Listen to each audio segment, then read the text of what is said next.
Dans cette vidéo, nous allons voir le corrigé des tâches suivantes. Tâche 1, est-ce que vous pouvez vous présenter? Tâche 2, je travaille au service culturel de la mairie.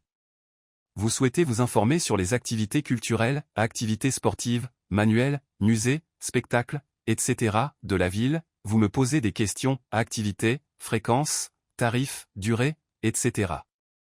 Tâche 3, de nos jours peut-on vivre sans télévision? Pourquoi? On se retrouve juste après cette annonce. Bienvenue sur Immigo Canada, votre guide pour réussir votre immigration au Canada. Sur cette chaîne, nous vous proposons des corrigés et explications des sujets du TCF Canada, des conseils sur les démarches d'immigration, des informations sur la vie quotidienne au Canada et des témoignages et expériences d'immigrants.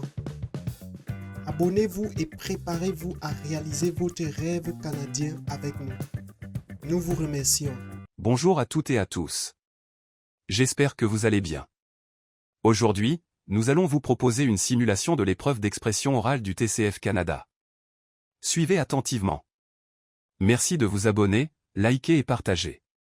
Bienvenue à l'épreuve d'expression orale du TCF Canada. Cette épreuve de production orale dure 12 minutes, c'est un entretien en 0,3 parties. Vous aurez 2 minutes pour vous préparer avant le début de la deuxième partie. L'entretien est enregistré. Il sera évalué 2 fois, une première fois sur place et une deuxième fois à France Éducation Internationale, FEI. À tout moment, vous pouvez me faire répéter ou reformuler un mot ou une question. Attention! Une fois l'enregistrement commencé, il ne pourra plus être stoppé. Avez-vous des questions? Non monsieur, je n'ai aucune question. Nous commençons. Voici la première tâche. Cette partie de l'épreuve dure 2 minutes. Est-ce que vous pouvez vous présenter? Bonjour. Je m'appelle Aïssata Koné, j'ai 33 ans et je suis ivoirienne. Je vis à Abidjan, la capitale économique de la Côte d'Ivoire. Après avoir obtenu mon baccalauréat au lycée Sainte-Marie de Cocody, j'ai poursuivi mes études à l'université Félix Houphouët-Boigny où j'ai obtenu un diplôme en gestion des entreprises en 2014.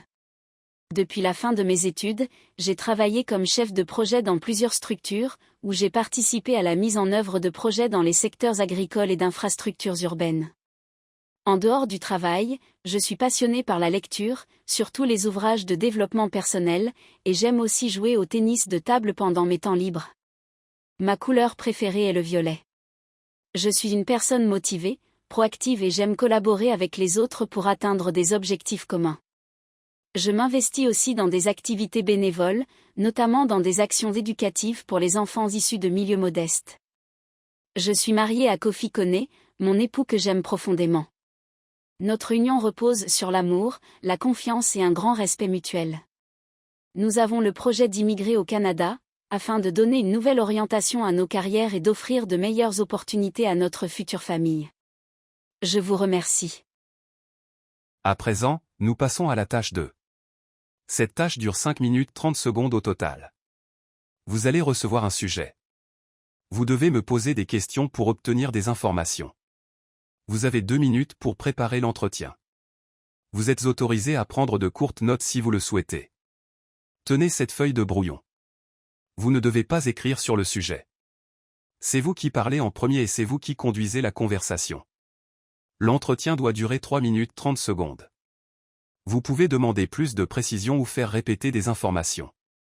Je vous lis le sujet. Je travaille au service culturel de la mairie. Vous souhaitez vous informer sur les activités culturelles, activités sportives, manuels, musées, spectacles, etc. de la ville, vous me posez des questions, activités, fréquences, tarifs, durée, etc. Vous avez 2 minutes de préparation.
Vous pouvez commencer.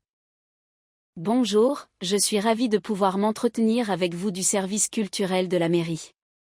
En tant que nouvelle, arrivant dans la ville, j'aimerais en apprendre davantage sur les activités culturelles proposées. Pourriez-vous me donner quelques informations à ce sujet?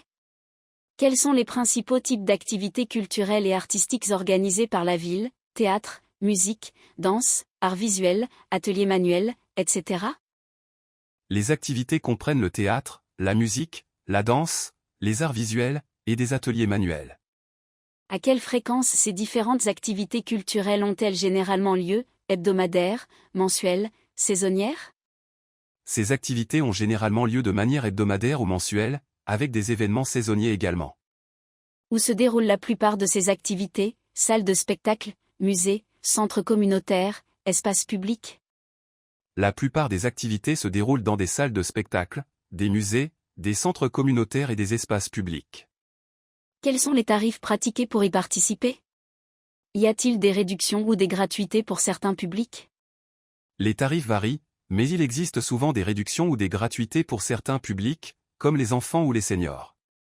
Quelle est la durée moyenne de ces activités? Quelques heures, une journée, plusieurs jours? La durée moyenne des activités est généralement de quelques heures à une journée, selon le type d'événement. Existe-t-il des activités culturelles spécifiquement destinées aux enfants, aux familles ou aux seniors? Oui, il existe des activités culturelles spécifiquement destinées aux enfants, aux familles et aux seniors. Sont organisées des visites guidées ou des ateliers dans les différents musées et lieux d'exposition de la ville? Des visites guidées et des ateliers sont organisés dans les musées et lieux d'exposition de la ville. La ville propose-t-elle des cours ou des ateliers récréatifs dans des domaines comme les arts, l'artisanat ou le sport? La ville propose des cours et des ateliers récréatifs dans des domaines tels que les arts, l'artisanat et le sport. Quels sont les prochains événements culturels majeurs à venir dans la ville, festivals, expositions, concerts, etc.? Des festivals, expositions et concerts sont prévus dans un avenir proche, mais des détails spécifiques ne sont pas fournis. Où puis-je trouver des informations détaillées sur le programme culturel de la ville, site web, brochure, office de tourisme? Pour des informations détaillées sur le programme culturel de la ville, il est conseillé de consulter le site web de la ville, des brochures ou des offices de tourisme. Je vous remercie grandement pour votre aide. Vos réponses me seront très utiles pour découvrir et profiter pleinement de la vie culturelle de cette ville. Concernant la tâche 3. Je vais vous proposer un sujet. Vous allez vous exprimer sur ce sujet de façon argumentative en utilisant des exemples, en justifiant vos idées, en essayant de me convaincre pendant 4 minutes 30 secondes. Elle se fait sans préparation.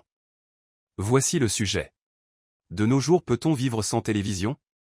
Pourquoi? Oui, je pense que l'on peut tout à fait vivre sans télévision de nos jours. Tout d'abord, la télévision n'est plus le seul moyen d'accéder à l'information et au divertissement. Avec l'essor du numérique et d'Internet, il existe aujourd'hui une multitude d'autres options, streaming, réseaux sociaux, podcasts, etc. Ces alternatives permettent de s'informer, de se divertir et de se cultiver sans pour autant devoir posséder un téléviseur. De plus, vivre sans télévision peut offrir des avantages non négligeables en termes de santé et de bien-être. Cela permet de réduire l'exposition aux écrans et aux publicités, deux éléments qui peuvent avoir des effets néfastes sur le sommeil, la concentration et l'équilibre psychologique. Enfin, le fait de se passer de télévision peut favoriser d'autres activités plus épanouissantes et enrichissantes, comme la lecture, le sport, les loisirs créatifs ou les interactions sociales en face à face. Cela contribue à un mode de vie plus sain et équilibré. Bien sûr, la télévision reste un outil puissant pour s'informer et se divertir. Mais elle n'est plus indispensable au quotidien, surtout pour les jeunes générations qui ont grandi avec le numérique. En fin de compte, je pense que l'on peut très bien vivre sans télévision aujourd'hui.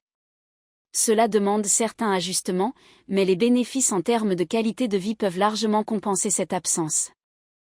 Nous sommes arrivés au terme de cette vidéo. Surtout, n'oubliez pas de vous abonner, liker et partager pour nous encourager.